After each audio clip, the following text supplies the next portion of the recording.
অন্যদিকে যে খবরের দিকে নজর রাখবো, আরো বিপাকে পার্থ চট্টোপাধ্যায়। পার্থকে গ্রেফতার করতে চায় সিবিআই। প্রাথমিক নিয়োগ দুর্নীতি মামলা, পার্থর গ্রেফতারি চেয়ে আদালতে আবেদন জানিয়েছে সিবিআই। বিশেষ আদালতে আবেদন সিবিআই এর। সিবিআই আদালতে আবেদন মঞ্জুর হয়েছে। আজ পার্থকে আদালতে পেশ করা হবে। আদালতে তোলা হবে অয়নশীলকেও। আরো বিভাগে পার্থ চট্টোপাধ্যায়। পার্থকে গ্রেফতার করতে চাইছে সিবিআই। কেন? তার কারণ হচ্ছে প্রাথমিক নিয়োগে দুর্নীতি মামলা।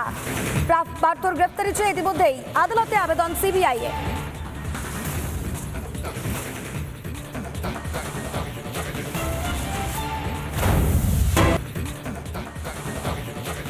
নজর রাখবো পরের খবরে। দুর্গাপুরে জমি রেজিস্ট্রি অফিসে চূড়ান্ত হয়রানির শিকার মানুষ। অভিযোগ, সকাল থেকে রাত পর্যন্ত লাইনে দাঁড়িয়েও মিলছে না পরিষেবা। চূড়ান্ত হয়রানির শিকার সাধারণ মানুষ এবং তার জেরেই ক্ষোভে ফেটে পড়লেন তারা। এই মুহূর্তে সেই ছবি আপনারা দেখতে পাচ্ছেন। দুর্গাপুরের জমি রেজিস্ট্রি অফিস, সেখানে চূড়ান্ত হয়রানির শিকার হচ্ছেন সাধারণ মানুষ। অভিযোগ করছেন তারা, সকাল থেকে রাত পর্যন্ত লাইনে দাঁড়িয়েও মিলছে না পরিষেবা। চূড়ান্ত হয়রানির শিকার, সেই কারণেই ক্ষোভে ফেটে পড়লেন সাধারণ মানুষ। দুর্গাপুরের ছবি এবং দুর্গাপুরের জমি রেজিস্ট্রি অফিসের ছবি এই মুহূর্তে দেখতে পাচ্ছেন। সকাল থেকে রাত পর্যন্ত লাইনে দাঁড়িয়ে রাখছেন সাধারণ মানুষ, কিন্তু তার সত্ত্বেও পরিষেবা মিলছে না, এমনটাই অভিযোগ করছেন তারা, যার জেরে ক্ষোভে ফেটে পড়েছেন সাধারণ মানুষ। দুর্গাপুরের জমি রেজিস্ট্রি অফিসে চূড়ান্ত হয়রানির শিকার হচ্ছেন সাধারণ মানুষ। অভিযোগ করছেন তারা, সকাল থেকে রাত পর্যন্ত লাইনে দাঁড়িয়েও মিলছে না পরিষেবা।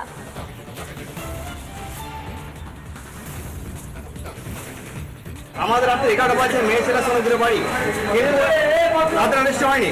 আমাদের অনেক পরে যাবে দোল দিয়ে গেছে, তাদের রেস্ট হয়ে তারা বাড়ি পৌঁছে গেল, দূরে বাড়ি চলে গেল। বারবার বলছি মেয়ে ছেলের বাড়ি পৌঁছাতে সব কোনো অনুবাদ করছে না, সব টাকা দিয়ে সেটিং করে চলছে এখানে। আমরা সকাল 9:30টার সময় এসেছি। কিসের জন্য এসেছিলেন? এই রেজিস্ট্রি কাজের জন্যই এসেছি। তারপর ডিসপ্লে নেই, বুঝতে পারছি না কত নম্বরে আছি, আমার কত দেরি হবে, কোনো সিস্টেম নেই। ভিতরে ভিতরে কি কাজ হচ্ছে না হচ্ছে, ম্যানিপুলেট হচ্ছে কিনা কোনো কিছু বুঝতে পারছি না, কত নাম্বার চলছে সেটাও বুঝতে পারছি না, আর আমাদের আদৌ আজকে হবে কিনা সেটাও জানি না। সকাল থেকে 1টা থেকে আমাদের পরিবারে তারা বাড়ি চলে গেল, আর এখানে কোনো সিস্টেম নেই, কোনো সিরিয়াল নেই, কোনো কিছুই নেই। এটা এত লোক চলছে, কোনো টয়লেট নেই, কোনো জল খাওয়ার ব্যবস্থা নেই, জলে মেয়েদের ঢোকার জায়গা নেই, আর গোটাটাই দুনিয়াটাই চলছে এখানে পয়সার ব্যাপার। নিজেদের হয়রানির কথা কার্যত ক্ষোভ আকারে উগরে দিলেন সাধারণ মানুষ। আমাদের প্রতিনিধি রমেন এই মুহূর্তে আমাদের সঙ্গে রয়েছে। রমেন, যে ক্ষোভ মানুষের মধ্যে রয়েছে তার কারণ কি? ঠিক কি কারণে এরকম অচলাবস্থা রেজিস্ট্রি অফিসে?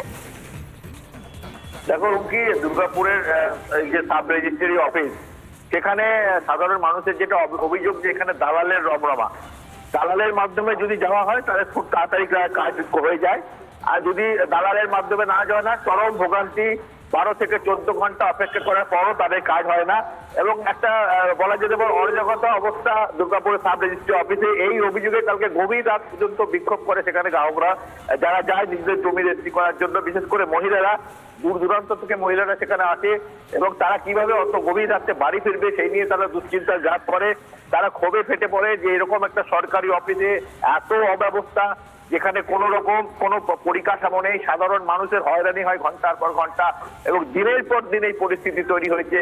এবং দালালদের কার্যত দখলে ওই সাব রেজিস্ট্রি অফিস, দালালদের মোটা টাকা দিলেই তবেই তারা তাড়াতাড়ি সুযোগ পাবে জমি রেজিস্ট্রি করার, না হলে কিন্তু ওখান থেকে ঘন্টার পর ঘন্টা প্রতীক্ষা ছাড়া কোনো উপায় থাকে না, এমনটাই অভিযোগ করছে সাধারণ মানুষ।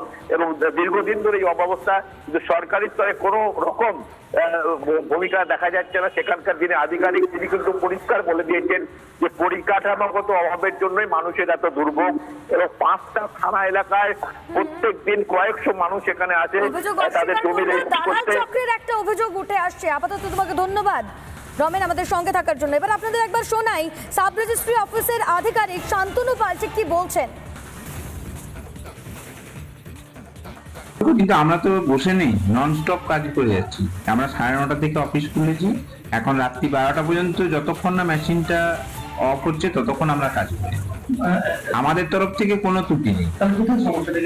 সমস্যা যে বললাম 5টা থানা নিয়ে একটা অফিস, এখানে যদি একটা থানা মানে অ্যাটলিস্ট 5টাকে যদি একটা আলাদা অফিস করা যায়, বাইফার্কেট করা যায়, তাহলে চাপটা অনেকটা কম। এবং আজকে আমার 130টা দড়ি, 130টা দড়ি তো আমি 5টার মধ্যে শেষ করতে পারবো না। আমি 9টা থেকে 9:30 থেকে আমরা অফিস শুরু করেছি, 9:30 থেকে রাত্রি 12টা পর্যন্ত অফিস করবো।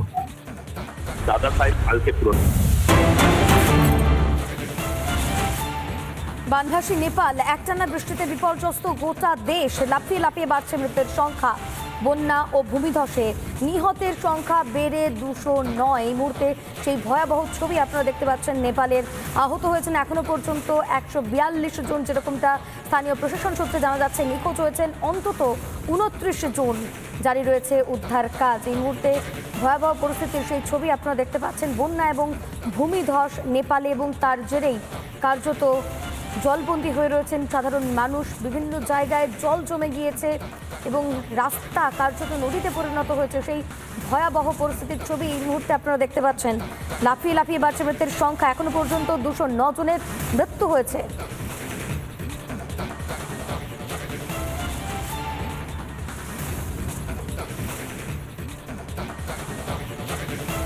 ইংরেজবাজার পৌরসভার 23 নম্বর ওয়ার্ডের নেতাজি কলোনি, কার্যত এই নেতাজি কলোনি তেলিপুকুর থেকে বিভিন্ন বিস্তীর্ণ এলাকা 4 মাস ধরে এইভাবে জলমগ্ন, অর্থাৎ অল্প বৃষ্টিতেই এখানে জল হয়ে যায়। শুধু অল্প বৃষ্টিতে এখানকার লোকরা বলছেন সারা বছর নাকি এইভাবে তাদেরকে জল যন্ত্রণা অর্থাৎ জলমগ্ন অবস্থা তাদেরকে থাকতে হয়। কারণ এখানকার মানুষের একটাই বক্তব্য যে এখানে কোনো রকম ড্রেনেজ সিস্টেম নেই, অর্থাৎ এখানে নিকাশি ব্যবস্থা একেবারেই বেহাল।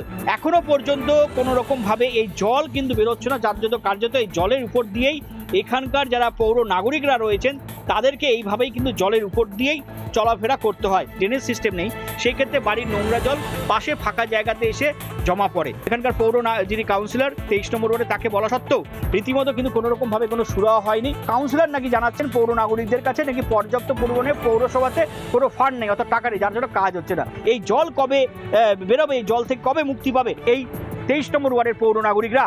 মালদা থেকে দীপঙ্কর গোস্বামী, দি পাবলিক বাংলা।